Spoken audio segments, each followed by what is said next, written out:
मेरे गुरुदेव गौड़ साहब जी जो आज इस होली मिलन के समारोह की मैं तो कहूँगा अध्यक्षता भी कर रहे हैं और संचालन भी कर रहे हैं, और इस मेरे सामने बैठे हुए मेरे सभी गणमान्य बुजुर्गों, साथियों, मातृशक्ति, बड़ा हर्ष और उल्लास के साथ इस मंच से मैं कहना चाहता हूं कि आज ये होली मिलन का कार्यक्रम प्रातः काल की बेला में यज्ञ से प्रारंभ हुआ। भाई कहने में मुझे संकोच नहीं होगा, परंतु जिस कार्यक्रम की रूपरेखा यज्ञ से लिखी गई, फिर आगे उसका जो कार्यक्रम है, मैं बड़े मन बना करके यहाँ पर आया था, पर मेरा एक व्रत रहता है कि मैं ऐसे कार्यक्रमों को देखता नहीं हूं, इसलिए गुरुदेव जी मुझे थोड़ा जाने का मन करा, परंतु फिर भी मैं तो अपने गुरुदेवों के चरणों में बैठ करके जो कुछ सीखा है, आज ये जितनी फुलवाड़ी आपको नजर आ रही है, मेरे बहुत ही सम्मानीय राजेंद्र बाबू जी, वो मेरे साक्षात गुरु रहे हैं। जब मैं प्राइमरी में पढ़ता था तो उन्होंने मुझे पढ़ाने का काम किया था। आज उनके पुत्र रत्न धर्मेंद्र गौतम जी काफी अच्छी प्रकार से अपने विचारों को आगे बढ़ा रहे हैं, मैं उनको भी बहुत बहुत धन्यवाद देता हूं। इसके साथ साथ मैं अपने कुछ विचार आपके सामने रखूंगा। साथियों, हमारा ये कार्यक्रम यज्ञ से शुरू हुआ है, और वो यज्ञ आज जो होली मिलन के कार्यक्रम पर हुआ है। हमारा जो भारत देश है, हमारा जो आर्यावर्त देश है, उसमें आदि सृष्टि से मैं कहूंगा ये 4 पर्व निरंतर चलते आए हैं। इसमें सर्वप्रथम श्रावणी का पर्व है, और दूसरा हमारा जो है आता है दशहरा जिसे कहते हैं, तीसरा हमारा दीपावली का पर्व है, और चौथा हमारा होली का पर्व है। ये 4 पर्व हैं, और हमारे इस देश के अंदर 4 ही हमारी वर्ण व्यवस्थाएं हैं, 4 ही आश्रम हैं। इस देश के अंदर कोई जाति जन्म से नहीं मानी जाती थी, यहाँ पर वर्ण व्यवस्था हुआ करती थी। अगर आप अपना साहित्य पढ़ेंगे, आप अपना इतिहास पढ़ेंगे, तो आपको पता चलेगा कि यहाँ पर कर्म से जाति मानी गई है, और आज भी मानते हैं। यहाँ पर हमारा दर्शन कहता है, जन्मना जायते शूद्र संस्काराद उच्चेत वेद पाठी भवेत विप्र ब्रह्म जानाति ब्राह्मण। अर्थात यहाँ जन्म से सभी शूद्र पैदा होते हैं, परंतु कर्म के आधार पर जो उच्च हो जाते हैं, महान हो जाते हैं, शूद्र से पंडित हो जाते हैं, और पंडित से शूद्र हो जाते हैं। ऐसे में आपको अनेक उदाहरण दे सकता हूं, जो शूद्र से पंडित हुआ और पंडित से शूद्र हो गया। और इस मंच पर जो मैं कहना चाहता हूं, यहाँ पर 2 तस्वीर भी रखी हैं। आप सभी जानते हैं कि रावण कौन से कुल में पैदा हुआ था। आपने पढ़ा होगा, सुना होगा कि पुलस्त ऋषि का नाती था। ऋषियों मंत्र दृष्टा, ऋषि वो होता है जो मंत्र का दृष्टा होता है, और पुलस्त ऋषि का नाती रावण, और वो वेद और शास्त्रों को पढ़ने वाला जाता। परंतु आप बताओ उसकी संज्ञा क्या है? उसे क्या कहते हैं? उसे राक्षस कहते हैं, शूद्र कहते हैं।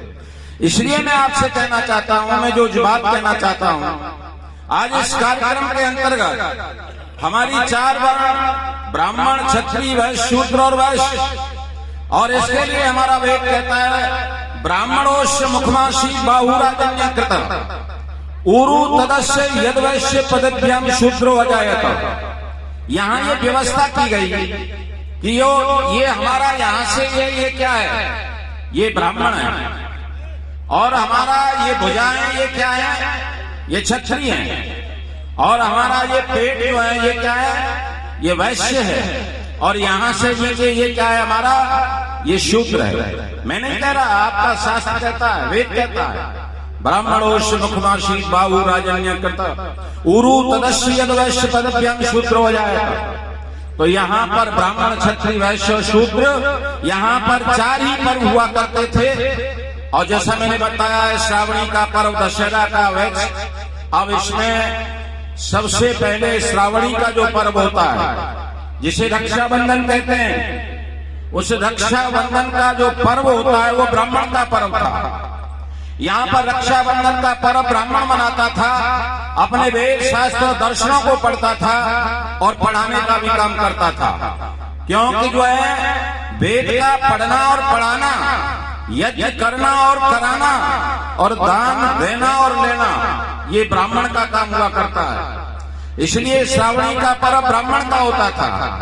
और जो रक्षाबंधन हो गया, इसके बाद जो दशहरा का जो पर्व है वो क्षत्रियों का पर्व होता था, क्षत्रिय मनाते थे। मेरे राम क्षत्रिय थे, क्षत्रिय धारते चापम नाट शब्द अवेदती। जब क्षत्रिय धनुष की टंकार को चढ़ाता है तो किसी दुखी दिन की जो है करुणा पुकार सुनने को नहीं मिलती है। आप वाल्मीकि रामायण बहुत कम लोग पढ़ते हैं, तुलसी रामायण पढ़ते हैं, पर तुलसी रामायण में भी क्षत्रिय क्या कहता है, मेरे राम कहते हैं निश्चितहीन करो मैं बुझ उठाए प्रणति। ये जो है क्षत्रियों का पर्व है। और जो दीपावली मनाई जाती है ये वैश्यों का पर्व होता है, जिसे अग्रवाल बनिया कहते हैं। और जो है आज जो होली मिलन का कार्यक्रम है ये भाई शूद्रों का कार्य होता है। अब इसमें आपको देखना ही है कि इसमें कोई छोटा बड़ा नहीं होता। यहीं से हमारे देश का, समाज का, हमारी संस्कृति का विघटन शुरू हो गया। यहाँ तो ये कहा जाता था सत्यम यथा श्रीमयी श्री श्रीयता। ब्राह्मण वो होता था जो सत्य की रक्षा करता था, क्षत्रिय जिसका सरोपर होता था, सत्य के लिए सर्वस्व न्यौछावर कर देता था, वो इस देश का ब्राह्मण होता था। गौतम, कपिल, गणाद, पतंजलि, व्यास, जैमिनी, कितने लोगों को मैं नाम गिना सकता हूँ जिन्होंने अपने सत्य के लिए सर्वस्व न्यौछावर कर दिया था। क्षत्रिय यहाँ यश के लिए जीता था, यश को कभी कलंकित नहीं करता था। अभी यहाँ पिपल साहब कह रहे थे, कितना गजब की बात वो कह रहे थे कि ऊधम सिंह ने कहा लंदन में जाकर के होली खेली थी, लंदन में जाकर के पिस्तौल को छिपा करके कितने योजना बना करके, और इस देश का नौजवान लंदन में जाकर के डायर को मार करके होली खेला। क्यों खेला? कि वो क्षत्रिय था, वो यश को कलंकित नहीं होने दिया इस देश की। इस देश की यश की रक्षा के लिए लंदन में जाकर के होली खेली। न जाने कितने वीरों ने खेली, कितने श्रृंखला बढ़ती चली जाती है। इसलिए और जो वैश्य होता था वो श्री श्रीयताम, हर व्यक्ति अपने नाम से पहले श्री लगाता है। कभी आपने सोचा श्री क्या है? श्री की परिभाषा क्या है? श्री श्रीयताम ये वैश्यों का काम है, ये धनियों का काम है, जो अपने संपूर्ण जीवन की संपदा को कमा करके राष्ट्र के लिए समर्पित करता था।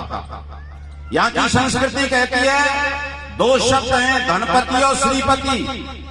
धनपति कोई भी हो सकता है, धन कोई भी कमा सकता है, परंतु श्रीपति श्री लगाने का उसी को अधिकार इस देश के अंदर हुआ करता था जो समस्त अपनी संपत्ति को कमा करके राष्ट्र के लिए समर्पित कर देता था। और यज्ञ की भाषा में कहता था इदम राष्ट्राय स्वाहा इदम नमः, अर्थात मेरा नहीं। आपको उदाहरण में दे सकता हूं, क्षत्रिय महाराणा प्रताप जिस समय हल्दी घाटी युद्ध हुआ, अनेक युद्ध हुए, कभी रोया नहीं, टूटा नहीं, घबराया नहीं, परंतु एक समय वो आ गया कि महाराणा प्रताप अपनी जन्मभूमि चित्तौड़ को छोड़ने लगा, चलने लगा। और जैसे ही घोड़े की एड़ दे करके आगे बढ़ना चाहते हैं, एक लाठी के सहारे चलता चलता एक वृद्ध आकर के घोड़े की लगाम, चेतक की लगाम को थाम लेता है और लगाम को थाम करके रोक लेता है और रोक करके ये कहता है कि अरे राणा, तुझ पर कितने कष्ट आए, बन बन मारा फिरा, भूखा मरा, घास की रोटी उसको भी वन मिलाप दे गया, परंतु फिर भी तू अधीन नहीं हुआ, फिर भी तू टूटा नहीं, झुका नहीं। परंतु आज क्यों? जब एक इस वृद्ध की ये आवाज सुनी राणा ने, तो राणा का गला घुट गया, आवाज निकलने से रुक गई। और उसने, राणा ने कहा, मैं आपको इतिहास, देश की संस्कृति, गुरुदेव ने जो मुझे कहा है, राणा ने कहा कि अरे वृद्ध, आज मेरे पास धन नहीं है, मैं अकबर से लड़ सकूं, मैं अपनी संस्कृति की रक्षा कर सकूं, आज मैं हताश हूं, आज मैं विवश हूं। अगर मेरे पास धन होता तो मैं आज भी इस दौड़ की रक्षा के लिए सब कुछ करता, परंतु आज मैं विवश हूं। साथियों, उस वृद्ध जो लाठी के सहारे चल रहा था, उसने इस यज्ञ की भाषा में, वेद की भाषा में, इस पर्व की भाषा में कहा था, इदम राष्ट्र स्वायदन्नम, राणा मत मन में घबराओ। वो वृद्ध कहता है, राणा मत मन में घबराओ, ये सारा कोष समर्पित है, भामायो भाव भरा बोला, सबके हित में अपना हित है।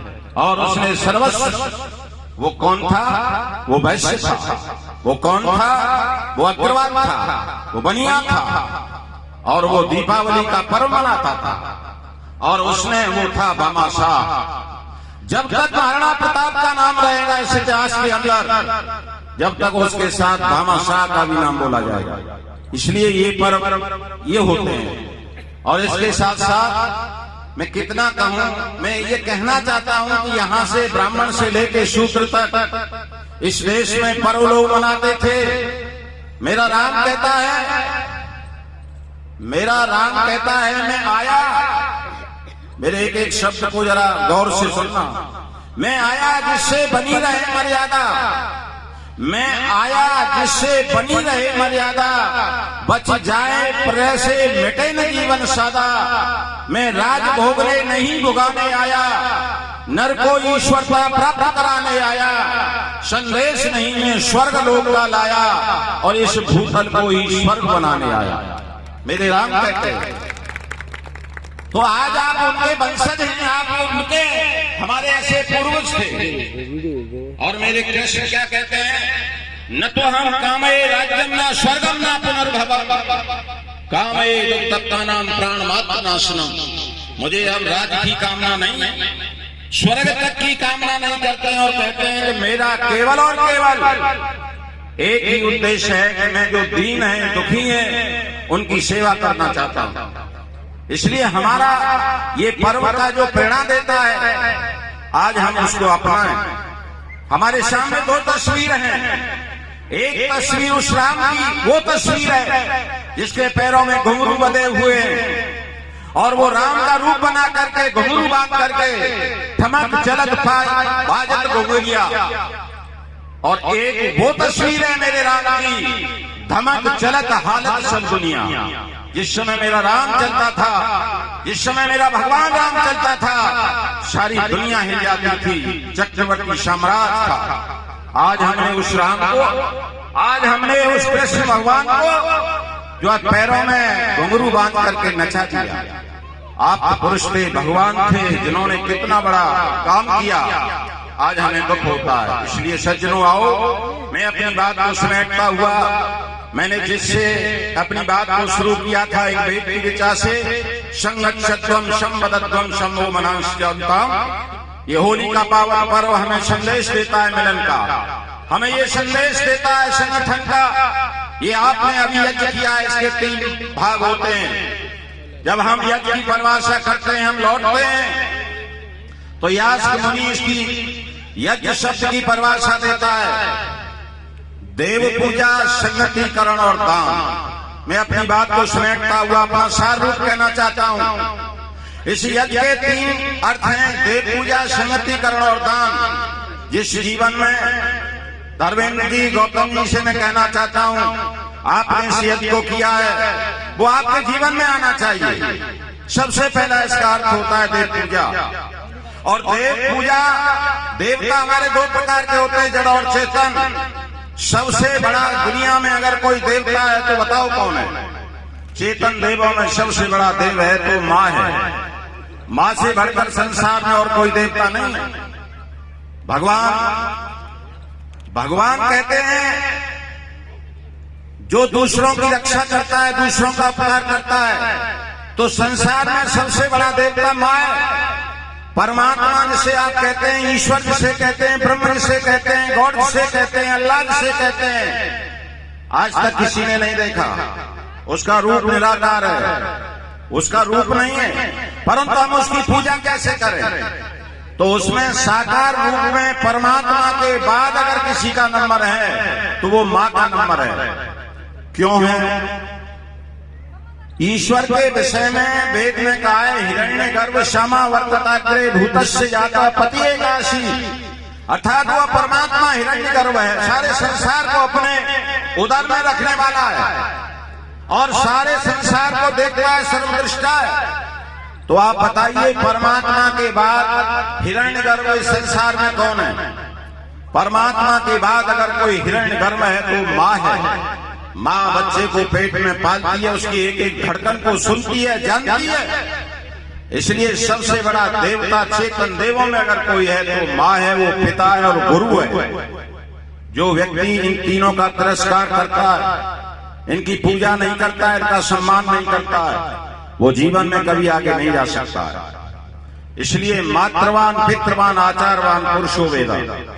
इसलिए ये यज्ञ का मैं अर्थ दे रहा हूं आज होली के पावन पर्व पर। उस होली मनाने का कार्यक्रम उसका सफल होगा जिसके अंदर देव पूजा का भाव होगा। परंतु देव पूजा किस जीवन में नहीं आती है? इस देव पूजा का दुश्मन शस्त्र कौन है? वो है अहंकार। जिस जीवन में अहंकार होगा वो देव पूजा नहीं कर पाएगा।